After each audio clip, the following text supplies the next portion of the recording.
Howdy, Tolks. Before we get started on today's episode, a quick announcement. It actually might not be quick because I'm probably going to ramble because I'm excited about this. Remember a couple weeks ago when I said that there was going to be a Patreon happening? Well, it's happened! Or it will be happening tomorrow. That's right. Starting in January 2020, start of a new decade, the Screaming 20s, as I like to call it. You can now support That's What I'm Talking About by becoming a patron. So if you go to patreon.com/TolkienAboutPod, you can learn all about the different tiers that are available. There's a $3 tier that will give you access to the WB&E Discord. WB&E, you say? What are those letters? Stay tuned to the end of this episode for the announcements, because there are a lot of announcements about the network and shows that are coming on. It's all very exciting. So exciting that I forgot to talk about Patreon in the announcements section, which is why this is here. There is also, so the $3 tier will give you access to the server as well as the special Tolkien About channels. There will be also a spoiler channel where you can talk all the spoiler things, and I will use all of my self-restraint to not look at it. There's a $5 tier that will also give you access to the Discord, and you can also get a shout out on an episode of That's What I'm Talking About. And then this is a tier that I'm really excited for. I mean, I'm excited for all of the tiers. This is an exciting moment, but I'm excited for the $10 tier called 11sies. Which is very confusing now that I'm thinking about it, because it's $10 and then it's... Anyway, this is the bonus content tier.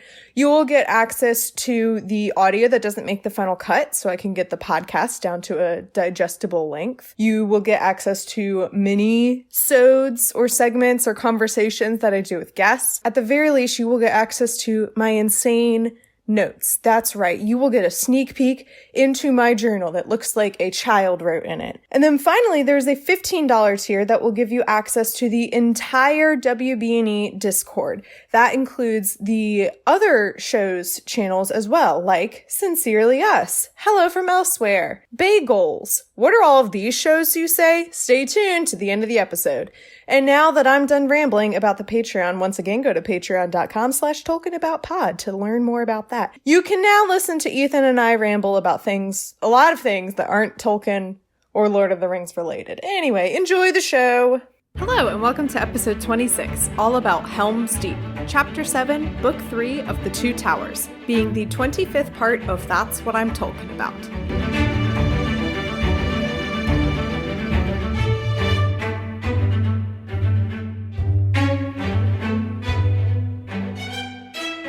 Hello, my name is Mary Clay. If that's too complicated for you, just call me MC. And today I'm joined by Ethan Edghill of, I don't know, some random podcast from the internet. Yeah, some random podcast. Just kidding. He's everybody. From Bacon and Eggs. Howdy, Tolks. The father podcast of That's What I'm Talking About. Yes, I am the head of the network that MC's on now. Oh, yeah, that's right. I guess we can talk about some of the network things towards the end of this episode. Oh, I didn't know you hadn't announced that yet. No, because this episode comes out on the 31st. Oh, my bad. Well, okay, I will say something else then. We can talk about that later. Because my most recent episode came out on the 24th, which was the day before all of the announcements. So I couldn't say anything. And then I forgot because you recorded with Sincerely Us. Yeah. I forgot that you didn't also do... I got confused. Look, it's a one-woman show over here. I got things to do and books to read. I applaud everyone who was like, we're going to do a special Christmas bonus episode. I'm like, wow, good for you guys. She said good for you. Like, in the best way possible. Like, proud of you. I can't do that. I love that. Anywho. Everyone who is listening who has zero idea what's going on is just already left the podcast. So please come back. We're going to talk about chapter, I don't know. 7. Book 3, chapter 7. Helm's Deep. Yes. Listeners, I did an oops, and I didn't think to coordinate scheduling someone for this chapter well ahead of the holidays, and Ethan was like, well, I'm free. I can do it. And I was like, great. Here's this random chapter. And then today we were texting and he was like, yeah, this is a very epic chapter and probably the biggest battle scene in all of cinematic history. And I was like, oh, yeah, cool. I mean, literally, like, it has only been beaten on screen once, and that was by that episode of Game of Thrones. Yeah, that one episode. Uh-huh. That one episode. Yeah, exactly. So, like, as far as movies go, there's never been a bigger battle sequence. And, like, I've seen the Two Towers. That's so, like, this is what's wild to me about it. It's like, you've never seen the movies. Yeah, I have. And I'm so excited for you to watch the movies because, like, as much as Peter Jackson's kind of a weirdo, this chapter is a perfect example of how J.R.R. Tolkien needed somebody to, like, tell him how to tell a story in, like, order. Because I get he wrote it as one giant book, but it definitely doesn't read as 3 books, you know? Yeah, it's hard for me because I'm reading it in such a disjointed manner, but there are definitely times where I'm like, wow, this flows really seamlessly. And then other times where I'm like, I can see why they were all like, we need to split this up into pieces. Well, because we accidentally spoiled the the Boromir thing for you. Because it did not occur to I was like, oh, you're done with Fellowship, so Boromir's dead, well and right? truly and I was dead. Like, Boromir's dead. What do you mean? Although that being said, I still had zero idea that he died that soon into Two Towers, which is why I see now why it's so easy to put his death in Fellowship, because it all happens literal at last the same thing that time. happens in Fellowship. Yeah. Well, no, it's the first thing that happens in the movies from you. Oh, the movie. I have seen Fellowship the movie, but clearly I don't remember Boromir dying. I'll be honest, I don't remember the majority of that movie. I live tweeted it once because I think I had to watch it for a film class. That sounds right for CNU liberal arts courses. Oh yeah, definitely. And I was probably like, what do you mean they didn't destroy the ring? And then I just didn't watch any of the other movies. What do you mean they didn't destroy? I thought they were going to destroy the ring. I thought now here you are. I know, and now here I am. Yes. So, chapter. Let's talk about Helm's Deep. Yes. So how many chapters are? This is like the beginning of Two Towers, still basically. It's kind of the middle. This is a third of the way through, I would say. Yeah, because there's two. There's 2 books in each of them, right? Yeah, I think there's like 4 more chapters after this of book. In book 1, and then book 2. Book 3. God, Tolkien, I hate you. Why did you number your books this way? In book 4, I'm really dreading the second half of Two Towers because it's just all Frodo and Sam, which are ironically like 2 of my least favorite characters. And I'm like, okay, I guess I'm going to learn to love them. It's just like exposure therapy. I mean, here's the thing about the grand arc is like up until the end, the Legolas, Aragorn, Gimli thing is way more interesting. Oh yeah, it's so good. It's great. Like once they split after they leave, wherever they left. After Boromir dies. Rip. Yeah, after the path that Aragorn and Gimli and Legolas take is just infinitely more interesting. And that's what's great about the movies is they can just go cut between scene to scene, basically. Yeah. Back and forth. It's not like we need to tell this entire story and then this entire story. Yeah. It's hard with book to movie adaptations because the original gut instinct is always like, oh, well, the book is better. But there are definitely a lot of points, I think, for Lord of the Rings where the movie can do it so much more justice. And this is definitely a chapter where it's got to be so cool in the movie because when you're reading it of like, there were flashes of lightning and axes and arrows and orcs. It's like, yeah, that sounds cool. Which is why when you said like, oh, this is a really big thing in the movie. I mean, this chapter is basically 45 minutes to an hour of the movie. Oh my gosh. And it's at the very, very end of Two Towers. Sorry, it's just occurring to me. I think I have a map in here somewhere of Isengard. Nope. I lied. Yeah, Helm's Deep is not really particularly near Isengard, I don't think. I don't know. Look, I'll be honest. I have zero idea at any time None where of any it of makes them are. any sense.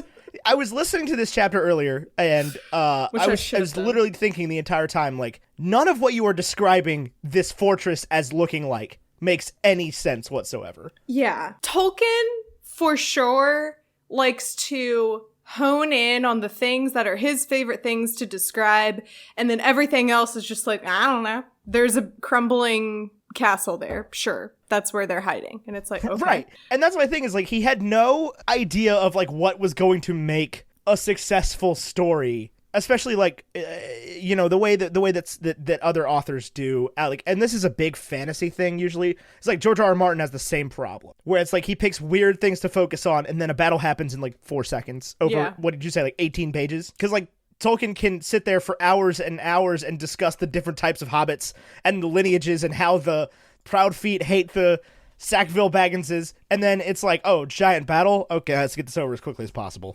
And always just the age-old joke of, we have all of these beautiful descriptions of his horse Shadowfax, but not of Frodo. And clearly, he loves horses more than he loves... Well, because Frodo's supposed to be, you're supposed to take empathy with Frodo. You're supposed to feel like Frodo. Oh, that's an interesting perspective. So you think that he didn't really give a big description of Frodo because he wanted the reader to try and, like, see themselves in Frodo? Well, so, I mean, J.R.R. Tolkien was not particularly quiet about the fact that, like, he wrote stories because he felt like, he wrote stories like this, he wrote fantasy because he felt like it was the medium that was going to best capture the story he wanted to tell. He couldn't write myths. People that have names don't write myths. Mm-hmm. I'm following. I joked one time that he said to himself, well, I want to make maps, and I also want to write about history, and I also want to write songs, and I also want to write poems. I also want to write about horses.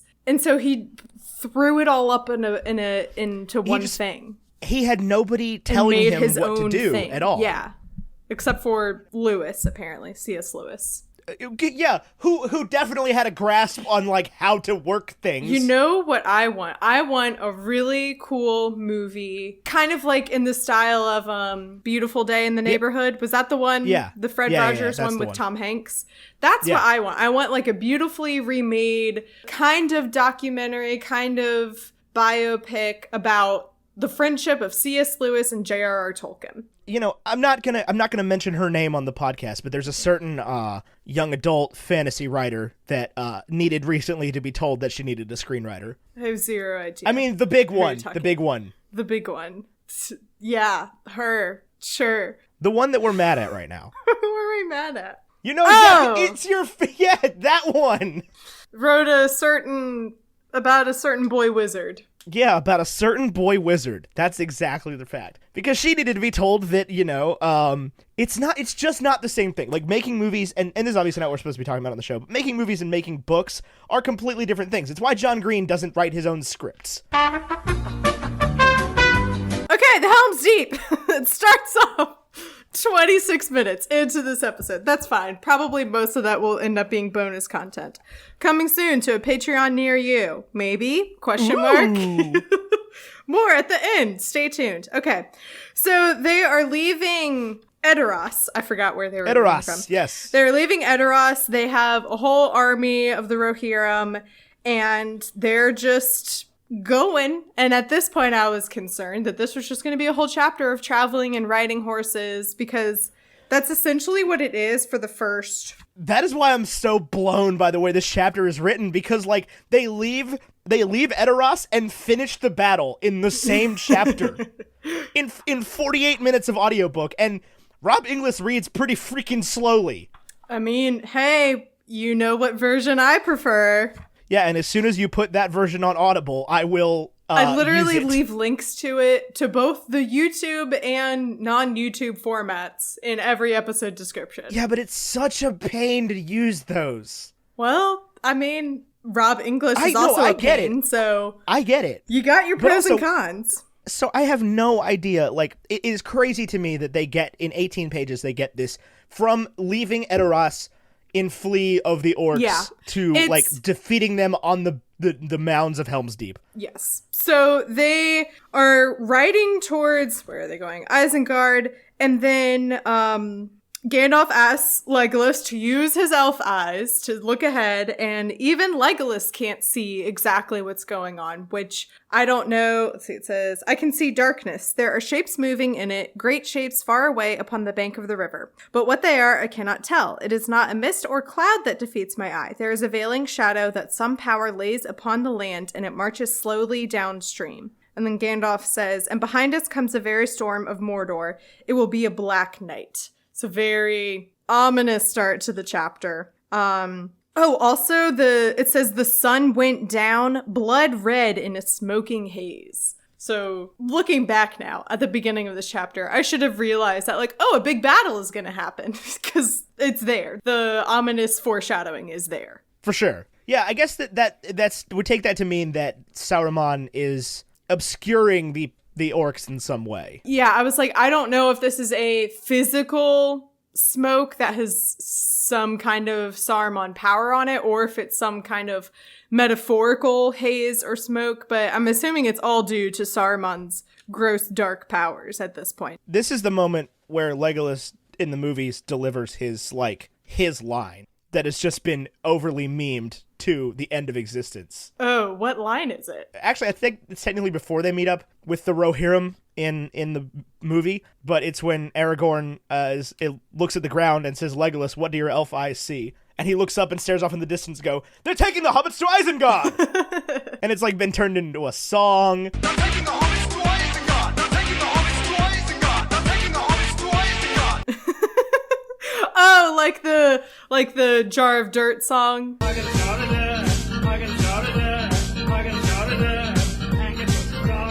Similar in that vein. Yes, exactly like that. Hang on, I'm gonna send it to you real quick. I know exactly. Before I even Google search anything or click on anything, I know exactly what style of editing it is. I can hear it already. All right, well, while Ethan's definitely looking that up, they run into the other soldiers, I guess, of Rohan who have already been out battling, and they come back and they report that basically they're losing the battle and they are fighting and everyone's falling and dying around them. What's the dude's name? Who, Éomer? No. The guy that they were going to meet at Helm's, who had been holding Helm's Deep. Great that they talk about 46 times. Edelbark or something like that. Erkenbrand? Erkenbrand. Which That's it. It sounds like an off-brand of Birkenstock. Exactly.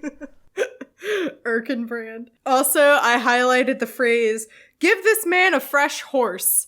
Just the idea that a horse can be fresh. I don't know, kind of disturbing. Also, the fact that earlier in this book, I thought that Gimli was going to eat a horse. You also thought that Gollum was going to be wearing Boromir like a skin suit. I thought he was going to be pulling some Loki trickster magic and was going to be posing as Boromir. And I didn't think about it like Loki trickster magic. I thought about it like, Leatherface. Well, kind of both ways. Look, that's kind of the whole shtick of this podcast is I'm wrong in a lot of ways. Mostly in that way, though. I don't know if I'll ever be as wrong as I was in that moment, but I don't know. You got plenty of book left. I was gonna say I've got the 3/4 of Two Towers and 4/4 of Return of the King, as well as all of The Hobbit and all of the Silmarillion and all. We will talk about that. We'll talk about that at a later date.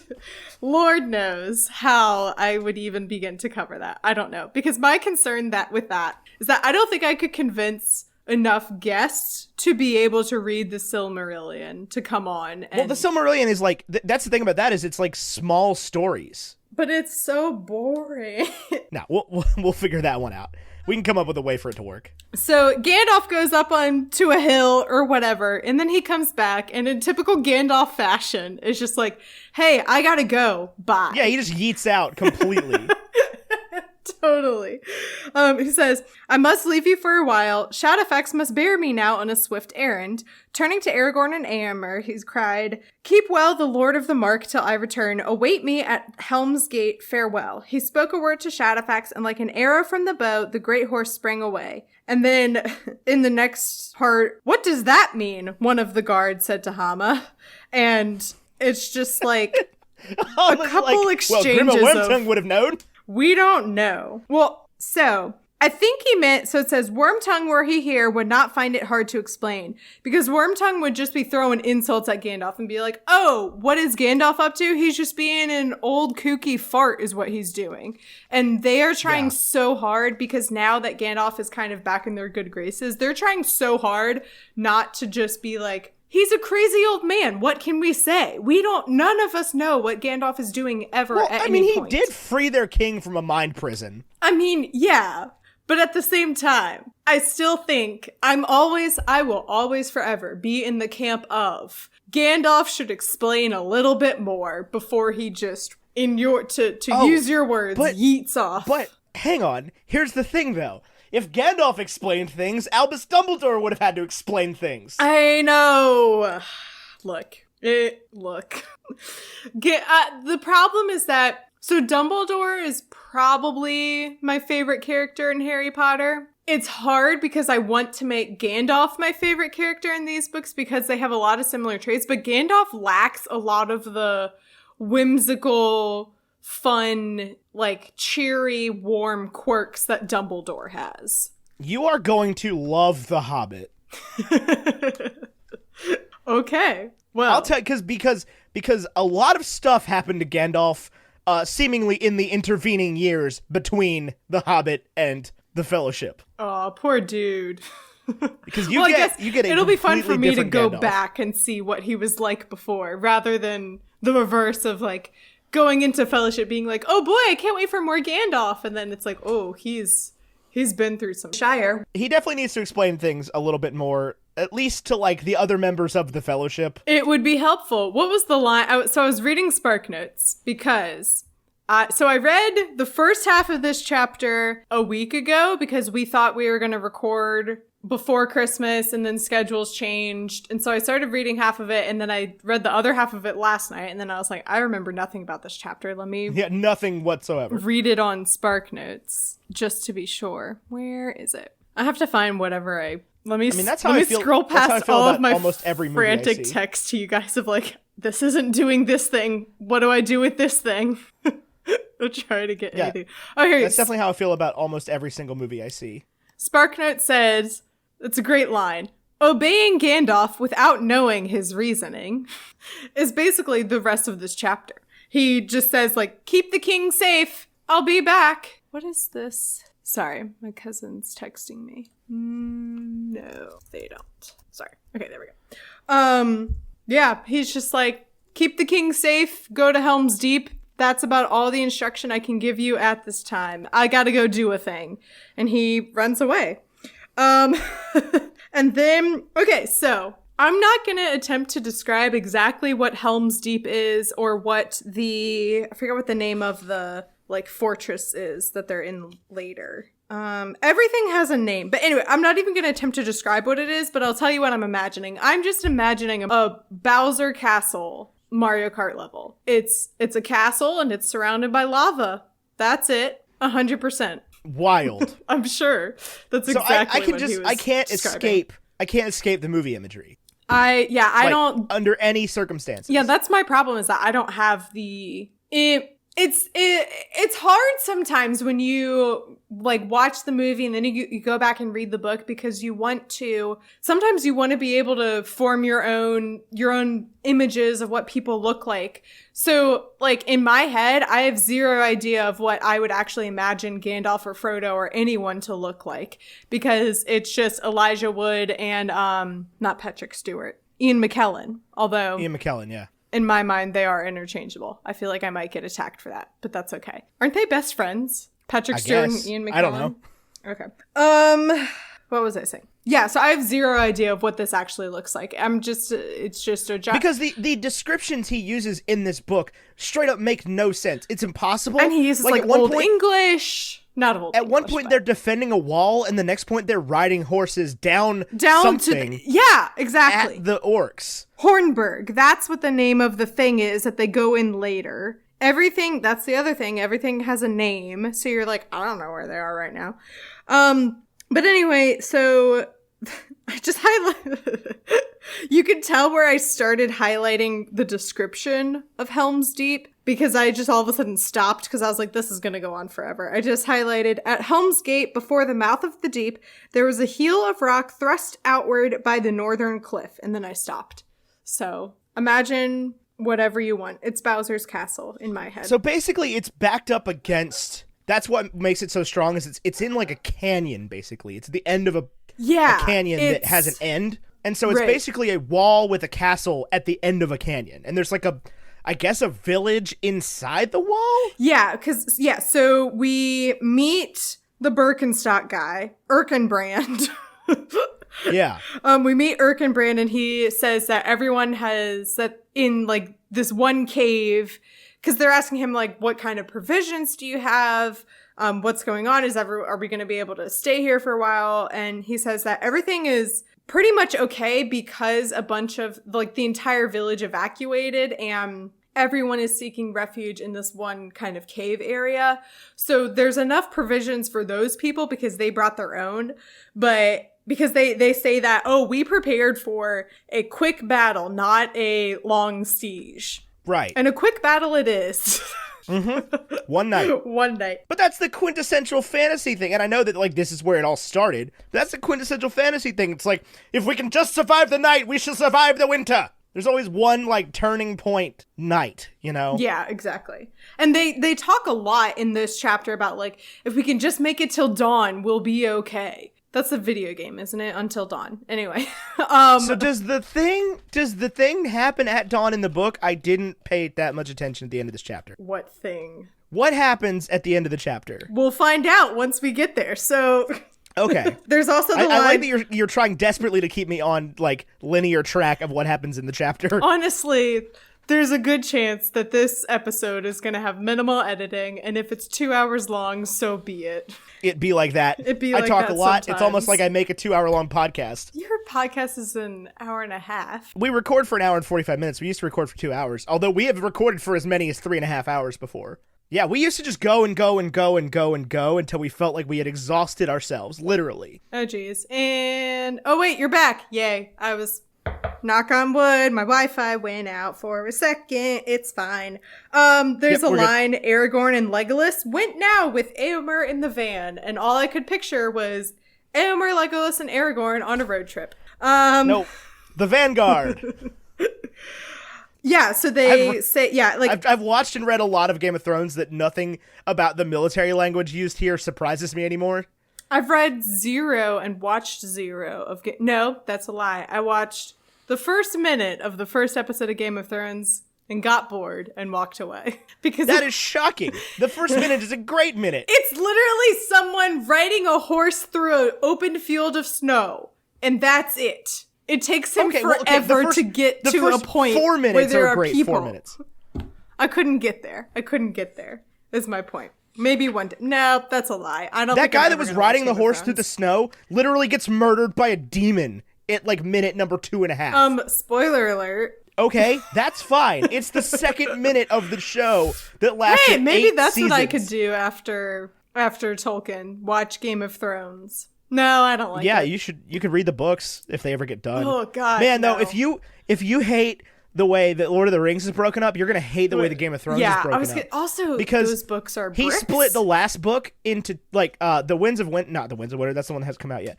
But A Feast for Crows and A Dance with Dragons are literally the same period of time, just split into 2 books.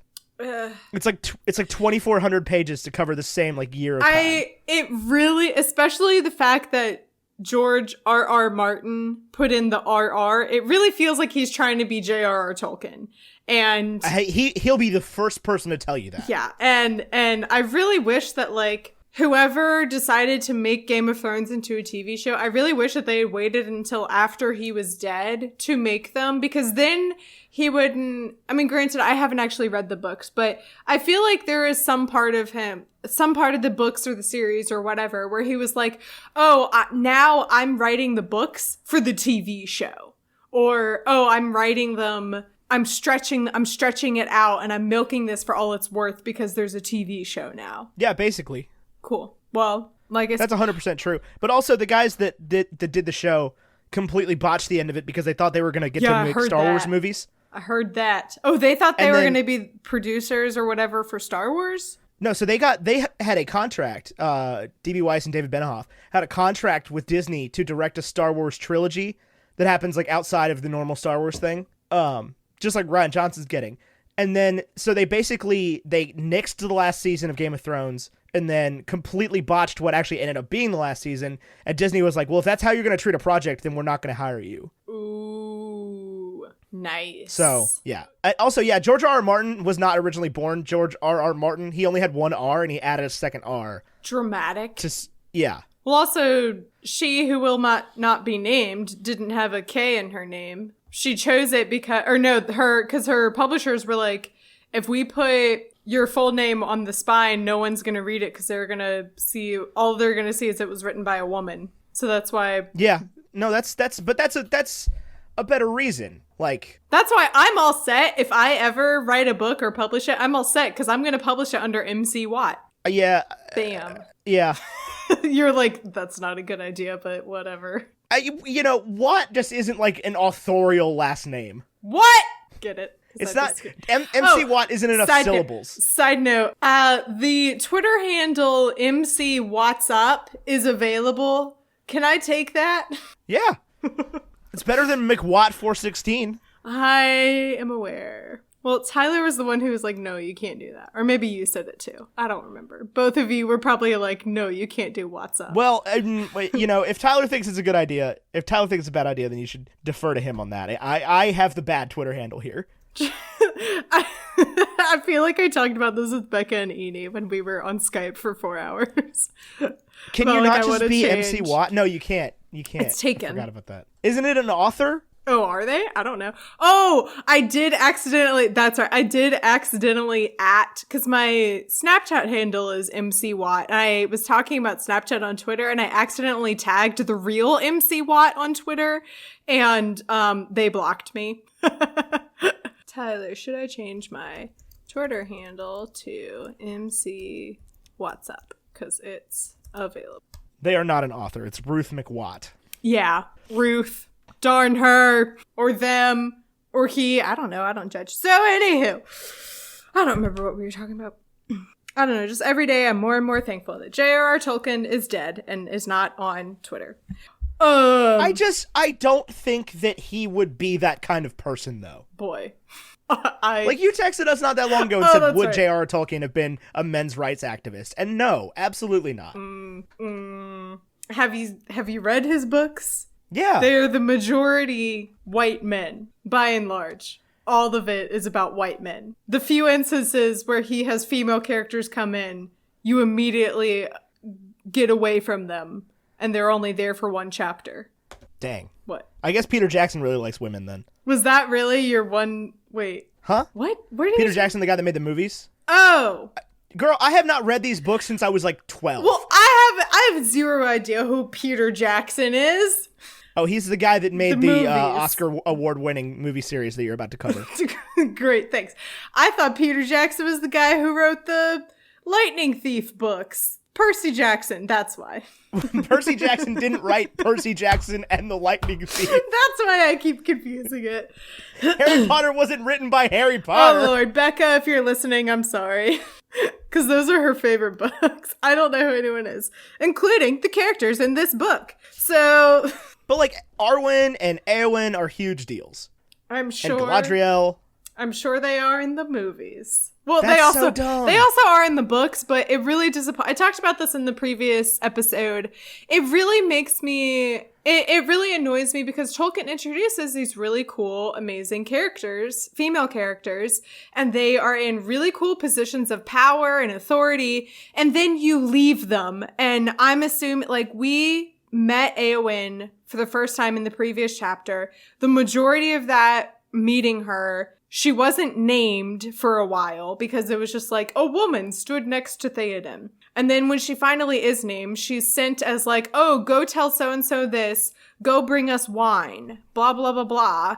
And then when she finally gets her like cool badass moment, then we cut away from her and we're probably not going to see her again, I'm assuming, until the return of the king. And that's really sad and disappointing. I also have zero idea if we're ever going to see Galadriel again. I really hope so. But I'm assuming for the sake of the plot, we're not going to, because I feel like she would just immediately destroy everything. And that would be it. Kind of like the Captain Marvel thing with Endgame. Like, Captain Marvel couldn't be there in Endgame because it would be done.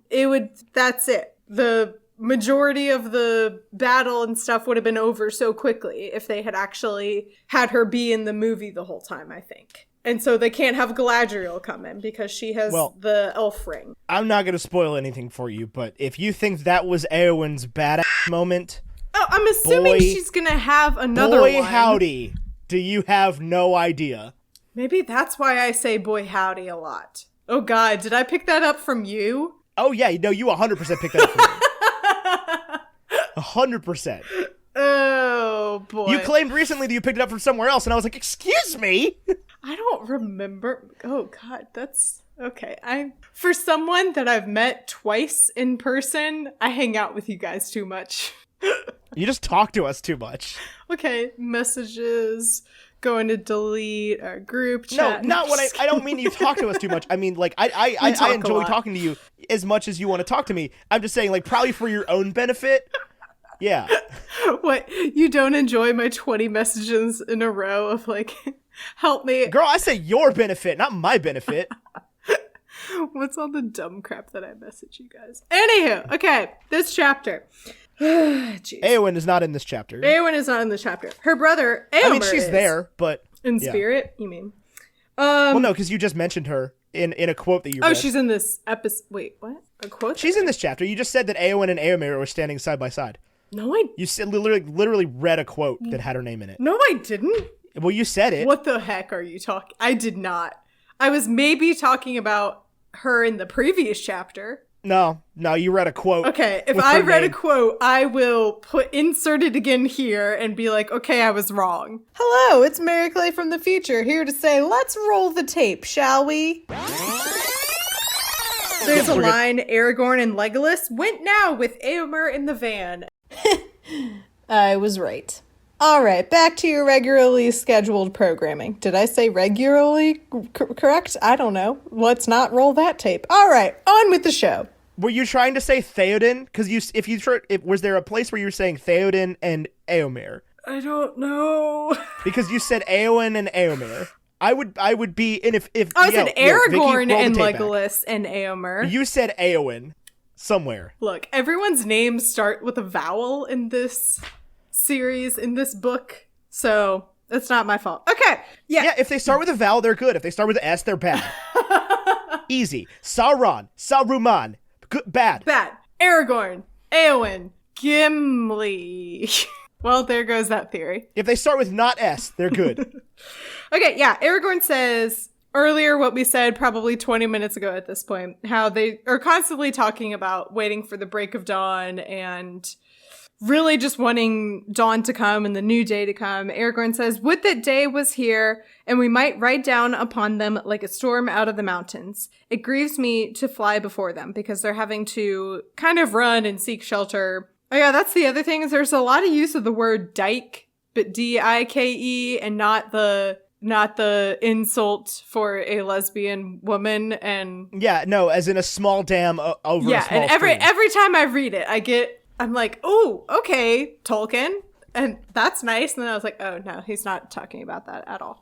He probably didn't even know any lesbians, I bet. Write that question down for your seance. Boy. Hey, John Ron, did you know any lesbians?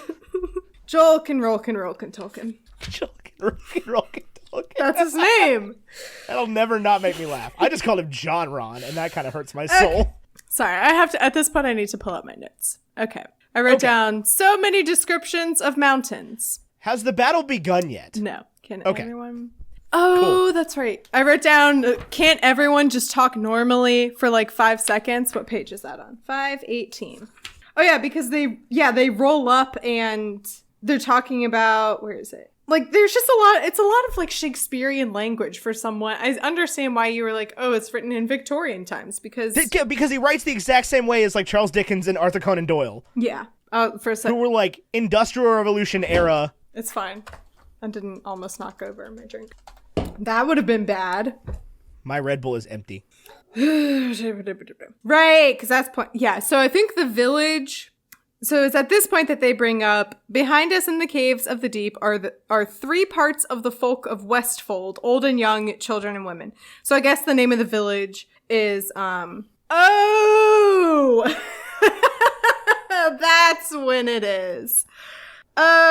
Okay, so this is a point where we meet a person named Gambling.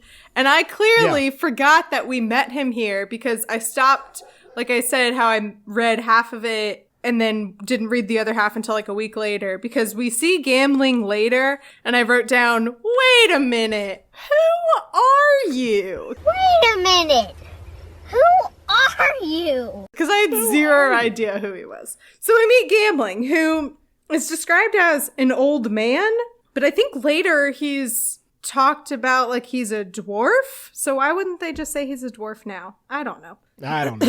Is an answer to a lot. But he's not a dwarf. He's one of the Westerfolk or whatever. I'm 90% sure they talk about him later like he's a dwarf because Gimli and him are like, oh, hey, what's up?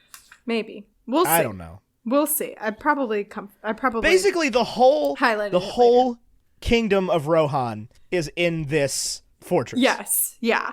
Like all of them. Let's see. I also highlighted, but you comfort me, Gimli, and I'm glad to have you standing nigh with your stout legs and your hard axe. I wish there were more of your kin among us. So that's just more of nice Legolas Gimli broship. And Legolas Gimli broship is real, and I love it so much. I love it in this chapter. There's another point later that I will talk about. This was a point where I wrote down a sea of orcs. That's nice. And it's a sea of orcs. And that's literally what it's described. Oh, okay. This is when the battle begins. And like I said, a sea of orcs. Oh, that's nice. Just a bunch of orcs. Just imagine the most amount of orcs in your head and like there's more than that. There's more than that, yeah. There's even more than that. There's so many orcs. They're all over the place. It's also storming, and it constantly is talking about thunder and rain and lightning, and half of me is thinking, okay, that's Gandalf doing something because he's always associated with lightning, but we don't know because Gandalf doesn't tell us jack shire about anything that he does. And he's gone. He left us. We don't know. He might be creating a storm for dramatic effect. Who knows? So...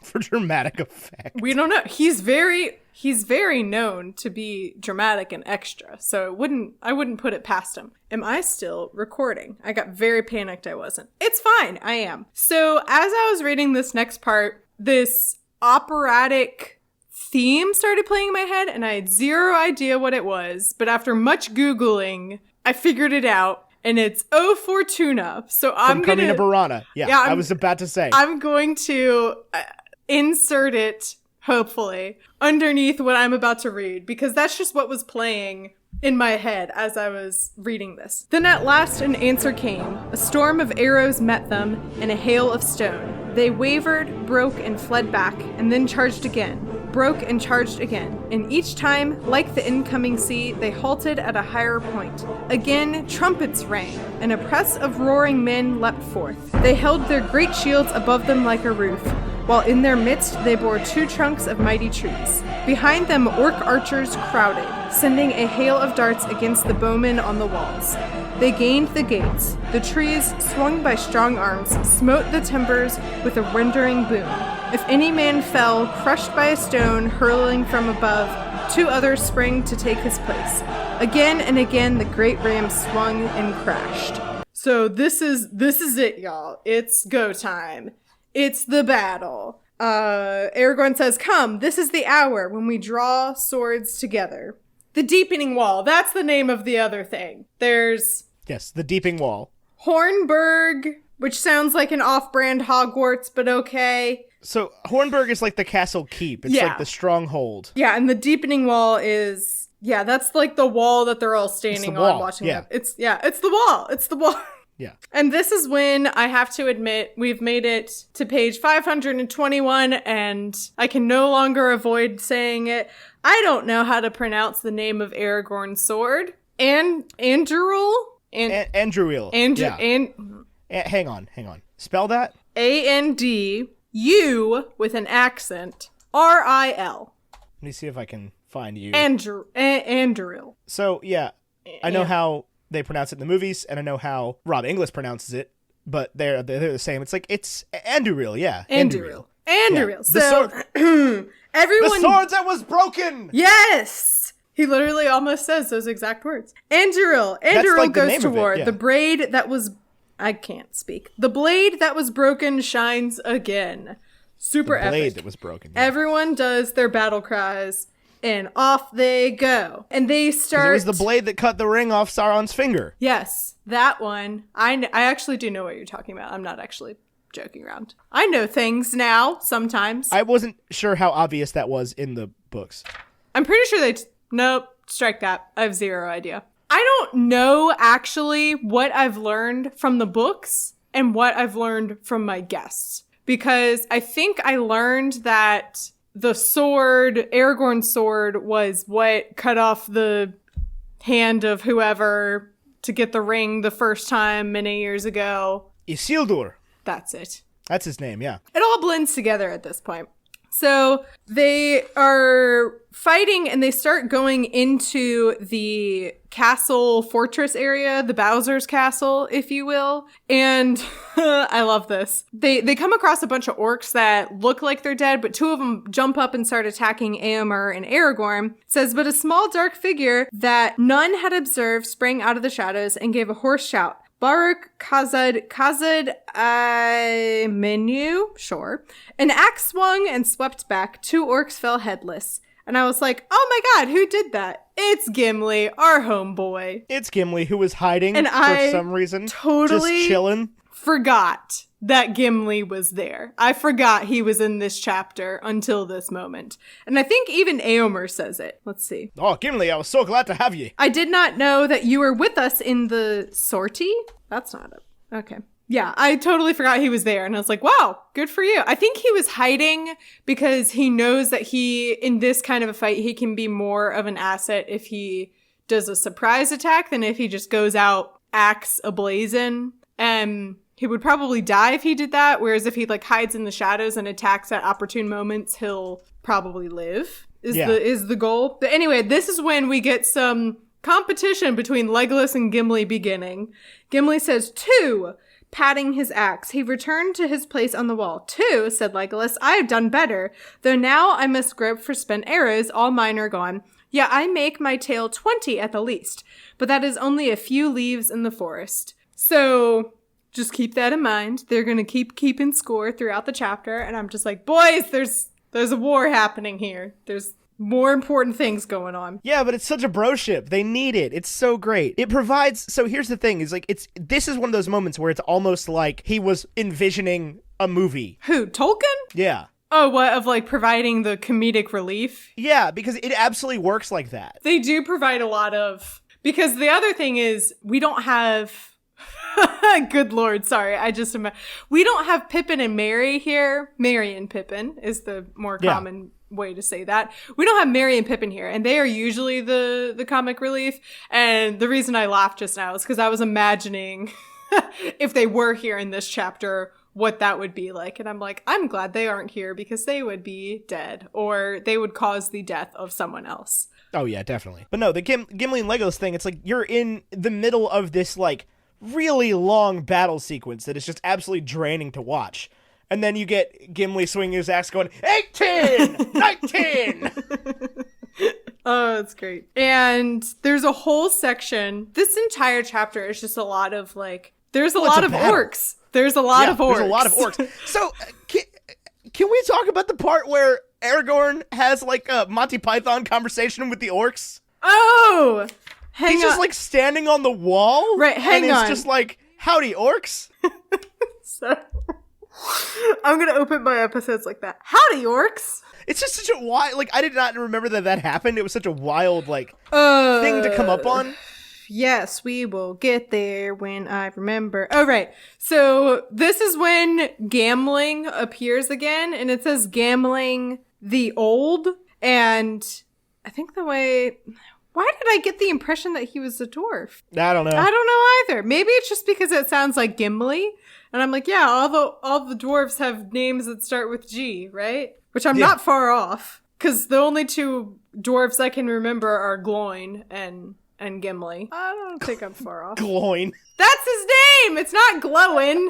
It is. Oh. No, it's not. It's Gloin. Yes, it is. It's Gloin. It's glowing. No, it's not. Yes, it is. No, it's not, because I've gotten corrected on this. By whom? By listeners. It's not. There's no way it's Gloin. Well, that's what I thought. Such a bad, like... Okay, that's what I originally thought too. And that's why I was calling him Glowin, because I was like, there's no way he could be Well, okay, so it's not glowin either. It's glowing. Like Tolkien.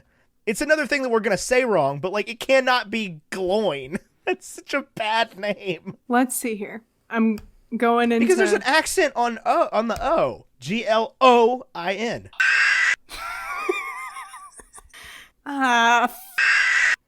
What happened? I Google searched it and found out I was very wrong, is what happened. Did you just search how do you pronounce glowin?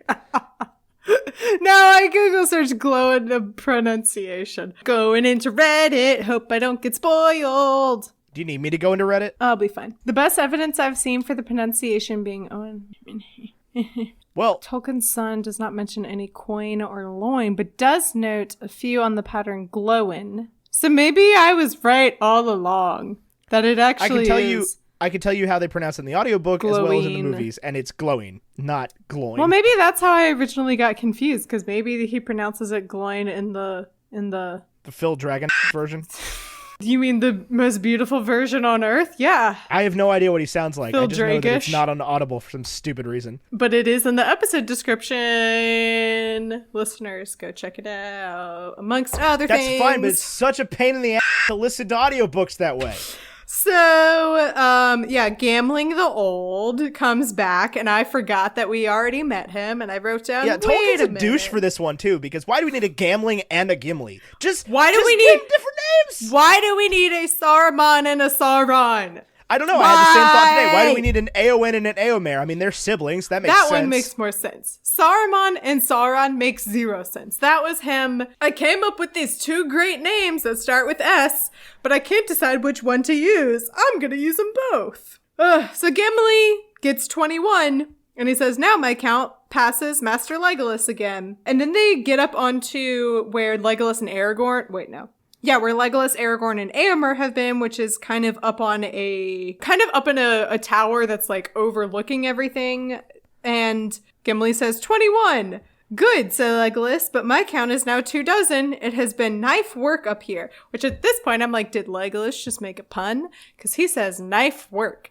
Is he trying to say nice work? Get it? Is it two words? Get it? Knife work is hyphenated. Which I understand. Yeah, so it would be knife work. Yeah, not I know. Knife work. I know, but the way I read it, I was like, that's a great pun. I don't know if it was intentional, but I appreciate it nonetheless. Because my brain also auto-completed nice work if you can get it. It's a bad joke. It's fine. Also, in case you didn't know, the name of this podcast is a bad joke, so. It is true.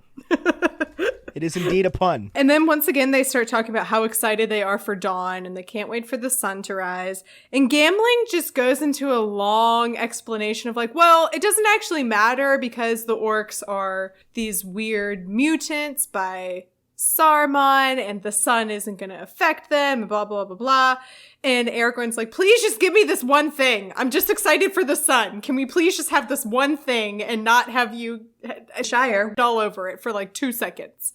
Wait, are the orcs like vampires? They have been... Saruman created a new breed of orcs so that they could come into the regular sun. Orcs. Yeah, the regular orcs are... I don't know if they're like vampires in the traditional sense they of don't like, the sun. If they go into the sun, they're going to burst into like, you know, they're going to sparkle like Edward Cullen. Yeah, they don't like the sun. I don't know if I think it's that they are weakened by the sun and so they don't go out at night. Yeah, there's no sun in Mordor, so that makes sense. Yeah. So Saruman created a breed... The Uruk-hai! Of orcs that can go in the sun. And Aragorn's like, please just let me be excited about the sun. Yeah. And then... They're also bigger and better and faster and stronger and just better in every way. Better, faster, stronger. Yeah. It's a little bit terrifying. Which is why at one point I wrote down in all caps, big yike. And that's it. Just big yike is the entire chapter. About like the orcs and the battle and everything going on. It's a big yike is the general mood for this chapter. They realize they've gotten separated from Éomer and Gimli. And some people say, oh, well, we think we saw them going back off this way. And I was like, oh, Legolas is concerned about Gimli. That's so nice. And then it says, I wish he had come this way. I desire to tell Master Gimli that my tale is now 39. So he was like, man, I hope Gimli's okay. I want to tell him that I'm winning. And then I was really bummed out when I found out that Éomer is gone, because I was like, oh no, he's going to die, isn't he? And then I found out Theoden is there with them. And I was like, oh, cool, Theoden's there with them. Great.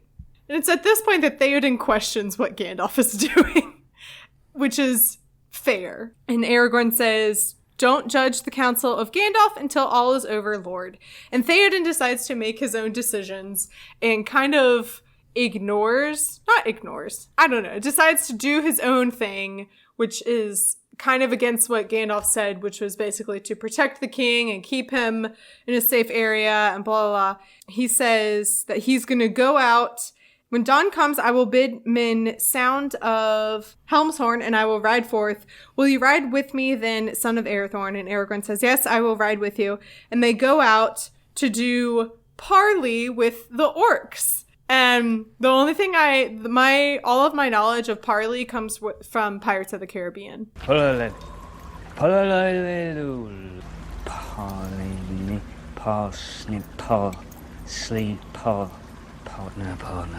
Parley, that's the one.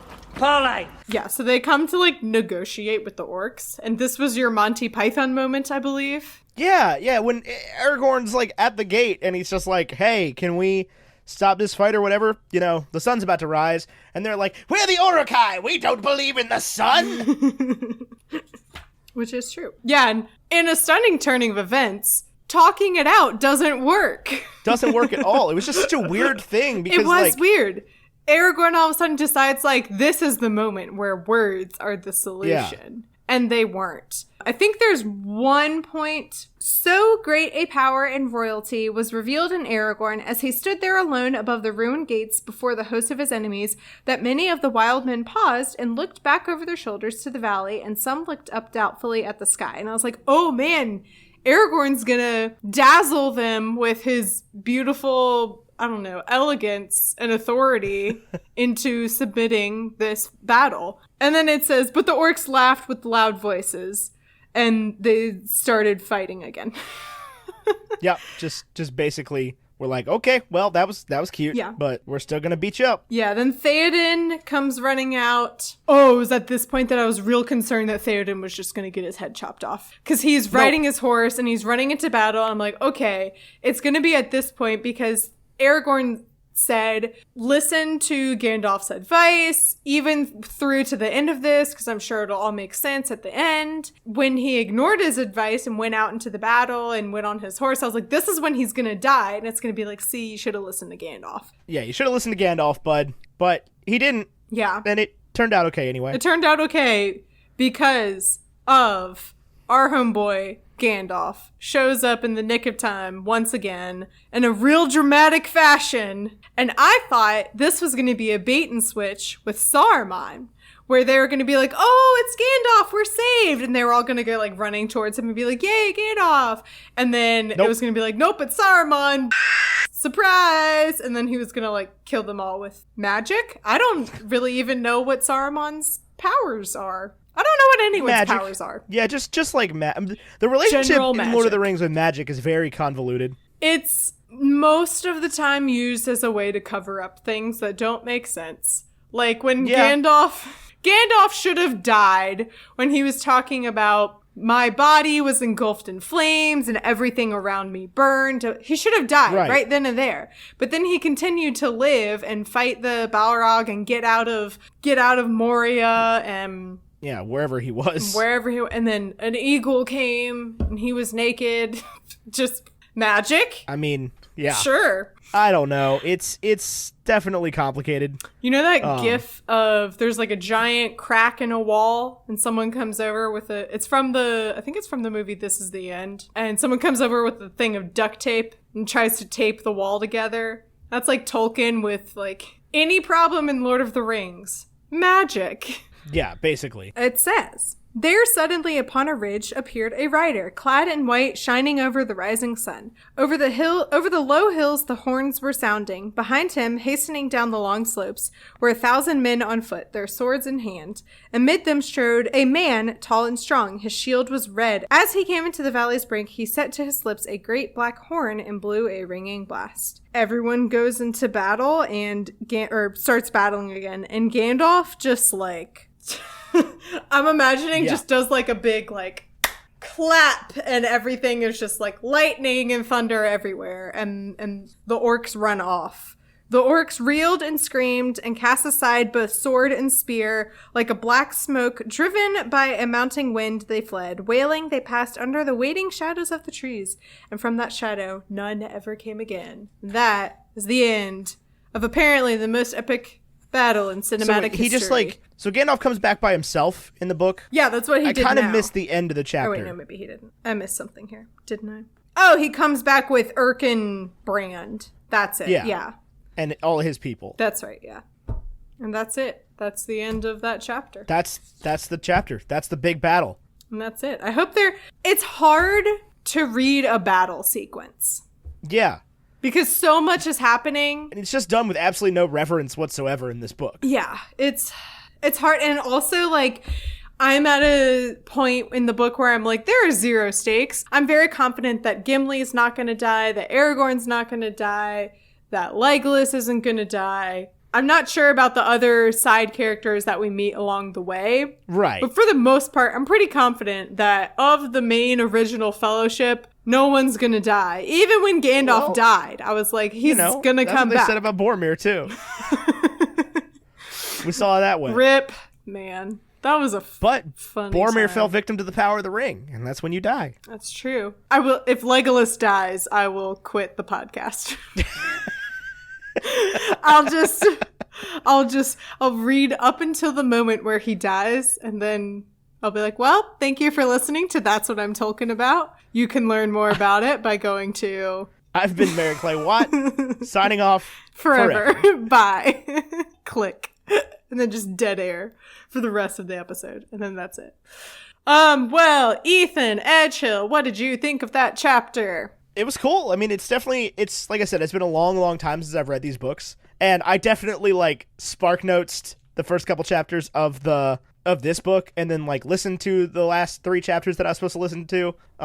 Nice. So it has made me want to go back and like revisit the whole series as a whole, because like I know what happens, but I also kind of like there's a lot of stuff that gets left out in the movies, and it's been a long time since I read the books, and it's really interesting to see how this battle happened as like a sort of minor piece in the book. Yeah, that's always wild when something that's such a huge part in a movie is like, oh, it was 4 pages in the book. Yeah. Oh, they fought a bunch, but then again, it's kind of a movie thing to have a battle. It's like in the book, it's like, what are you gonna say? Oh, they fought a lot. Yeah, it's hard. I think the one instance where things work out better in the movie adaptation is when it's an action sequence. And this is a huge action I mean, I told you that, like, as I was reading it, I imagined a huge operatic theme playing in my head the whole time.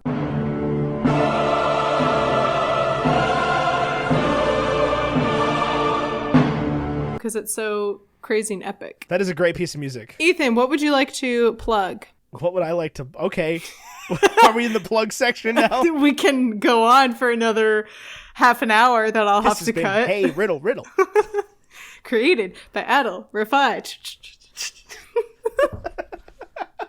Oh, by the way, for your Christmas present, I wanted to get you whatever that book of riddles that's like from the 80s that they use for the podcast the stories with holes. But I had zero idea. I couldn't remember what it was called, and I was like, I don't even think I can find it on the internet. So yeah, whatever his name is, stories with holes. Is that what it's called? I was like, this is going to require me to have to go back and listen to the episodes, and I was doing Google searches to try and find transcripts. Stories with holes book. What's the name of the author? Nathan Levi? Yes, that's it. Yeah. Okay, cool. Nathan, well, don't buy anything for your birthday. Yeah, there's a I'm looking at a red one, a purple one, a blue one, a light blue one. Oh, that's so funny. When you go to the Google image search in like the second row, there's just a picture of someone, like, it's just a picture of someone's middle finger pointing at the book. I see that. And I was like, oh, that's so funny. Who's that from? And then it says, hey, Riddle Riddle on Twitter. Anyway, Ethan, what would you like to plug? What would I like to plug? So is this where we talk about the thing that we did together? Oh, right. Listeners, here, why don't you talk about your podcast first? Okay, so I'm Ethan Edghill. I'm from Bacon and Eggs Movie Lovers Podcast. New episodes every Thursday. We're a good podcast now on Spotify. Where can people find you on Twitter and Instagram? Bacon and Eggs. So no, the you, show is on... the person. Me? Yeah. Oh, okay. Well, what are your handles? I was just going through the whole thing. Oh Lord. Okay. But yeah, so I'm on Twitter and Instagram. Well, I'm on Twitter at Ethan. Nope. I'm on Twitter at Wow Now, but the O's are zeros. That's W0WN0W. I don't know how much longer that's going to remain true. I desperately want to change it, but I don't know to what. And I'm on Instagram at Edghill Photos, EDGHILLPHOTOS. Thank you for spelling out all of that. Listeners, the links to everything will be in the description. Everybody spells my last name wrong, so... It was spelled wrong in my phone contacts for the majority here's the thing, of the time. It's spelled wrong. Like, there should be another E in there, but I'm not going to go back in time and tell my great-great-great-great-great-grandfather that. I get that. Okay, so now we can talk about the things that have happened. So listeners, you know that That's What I'm Talking About is a proud member of the Bacon and Eggs Network. And you used to be able to learn more about that by going to baconandeggs.media, but no more, for we are WBNE. I feel like we should put rings together like we're a power squad or whatever. Form up a podcast network. Yeah, so I'm doing a really bad job of announcing this change on my podcast because all of the announcements have already been made at this point that this will come out. I mean, that's fair. Yeah, so that's what I'm talking about is I would assume a proud member of WBNE, the podcast network. I'm just a complacent member. She's a complacent member. She is up for her 6-month review, so I guess she could tell us to heck off. Wouldn't that be a way to end this episode? Well, it hasn't quite been 6 months yet. This is where you hasn't it? July to December. Isn't that 6 months? No, it'll be January 26th will be, or 24th or whatever it is, will be 6 months. Okay. I don't know how time works. I'm sure. I mean, July 1st to December 31st is 6 months. Oh, that makes sense. But, like, you didn't start until July 20-something. Sure. Sounds accurate. Okay, anyway, yes, listeners, the Bacon and Eggs Network is now WBNE. You can learn more about that by going to WBNE.org. Yep, WBNE.org, and you can you can listen to lots of other great podcasts that are part of the WBNE network. There's 5 of them right now. Woo! Well, yeah, no, there's... That's the other... This is on the 31st. So all of the things starting tomorrow, will be launching be tomorrow, shows. basically. Starting tomorrow there'll be 6 shows. There are 3 existing shows that are coming on the network. The first one is Sincerely Us, which, oh, by the way, I was on. You should go listen to that episode. We covered... a very Star Kid Christmas. We covered a Harry Potter musical, and I just laughed about it with Becca Nini for an hour and a half. And I'm sure you did. Oh, it's such a funny show. I have not listened yet, but... It's such a funny show. I love it immensely. Another thing that I love immensely is Hello from Elsewhere, which is also coming on the network. Both Casey and Valerie have been guests on this pod and will actually be guests on again in the near future because they both requested episodes. I mean, they both requested chapters that are coming up in the near future. That's adorable. Yeah, they requested episodes. I don't know if they coordinated it or not, but they're back to back. And I was like, oh, that's awesome. I'm going to have you guys on 2 weeks in a row. Yeah. They are smarter than us. They're great. I love them. They are smarter than us. We're not getting anything over on those 2. And then the third existing podcast that is coming on is Following Dreams by Isaac Carlson. Is that how you say his name? Carlson, yeah. Okay. And he talks to people about how they, get this, follow their dreams. And how they go through their creative endeavors and what that whole process is like. And then there is an unnamed D&D podcast that will be happening in the coming months. Podcast still does not have a name. That Ethan will be on and heading up. Ethan will be on, yes. And as well as Bagels. Oh yeah, that's the other one. that launches tomorrow. And then tomorrow. Oh, on the I have zero idea what day it is or anything. Because this is that weird period of time between Christmas and New Year's where nothing is real and nothing matters. Yep. Exactly. It's just like you do whatever you want. Anyway, yes, Tyler, who has not yet come on the podcast. Tyler, read the books. Read a book, you idiot. Just kidding. You have a child. It's fine. Everything's understandable. And just his read wife, it to her. She won't care. I'm doing such a bad job of announcing these things. It's all good. Tyler and his wife Emily are having a needed. podcast where they are talking about coupley things that I don't know about called bagels. Like bae, like what you call your boo, your boyfriend, your girlfriend, and then goals, like goals. Like what you call your goals. I have 0 goals. Actually, I do have a goal. Since this is coming out on the 31st. Ethan, do you have any New Year's resolutions? I have not thought of one yet because it is the 27th. Great. Thank you for setting me up for that. So my New Year's resolution... No, I'm just kidding. I do have a New Year's resolution, partially inspired by doing this podcast, is that I want to read every day, whether it's 1 chapter or 10 chapters or 2 pages. And it's because I got to the end of this year and I was like, the only thing I have read has been Fellowship of the Ring and 1/3 of Two Towers. And that's only because I forced myself to do it by doing a podcast. And because you do a podcast. I can't possibly force myself to read every book out there by having a podcast about it. So I'm going to read every day. That's my New Year's resolution. I mean, you can force yourself to read every book out there by having a podcast about it. I don't think it would be very fun for me. No, it would almost certainly be miserable, but that's the magic of podcasts. Is it? I don't know. Things should be miserable behind the scenes. I'm going to end this episode right now. The cover art is by Graphite, aka Vaishon Brandon, who is great. We had a great time with him this past weekend. You can support him on Instagram at graphite.vmp. Oh my God. You can find the podcast. That feels like so much longer Oh my ago than last God. weekend. Everyone out there listening, go get Liquid IV. It will be your friend. Twitter and Instagram at TolkienAboutPod. You can find me on Twitter at MCWatt416. Maybe you will find me because Tyler, in the course of this recording, texted me, that ain't bad. So that says to me that I can change my Twitter handle too. I mean, yeah, that is exactly what that means, is that he's not going to be upset if you change it. So I'm going to change my Twitter handle too, at MCWhatsup. That's WATTSUP. And Instagram at MCTurndownForWhat. There's a fun Facebook group that you should join that will be linked in the episode description. Yeah. Oh, that's right. Sorry, I was reading a note that I wrote for myself that I forgot to delete for a couple weeks ago. There's a Facebook group that you can join. Do that. And if you're listening to this, your New Year's resolution should be to rate and review this podcast, because that would mean a whole lot to me, but only if you like it, because if you don't like it, please don't rate and review. That's voter suppression. No, it's not. It's just, you don't have to rate and review if you don't like it, but if you do like it, you should rate and review. I like your tactics. That's how, it's like how, hadn't you ever seen the end of a tour at CNU where they end and they say, all right, my name was Greg.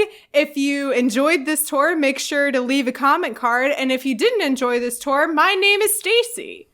Like, that's how you do it. Like, if you didn't enjoy this podcast, the name of my podcast is... It's cute when a tour guide does it. God, this is awful. It's fine. Ethan, any parting words for the audience? Oh God, not really. And that's what I'm talking about. Thanks for having me on. If this comes afterward, whatever. I don't know.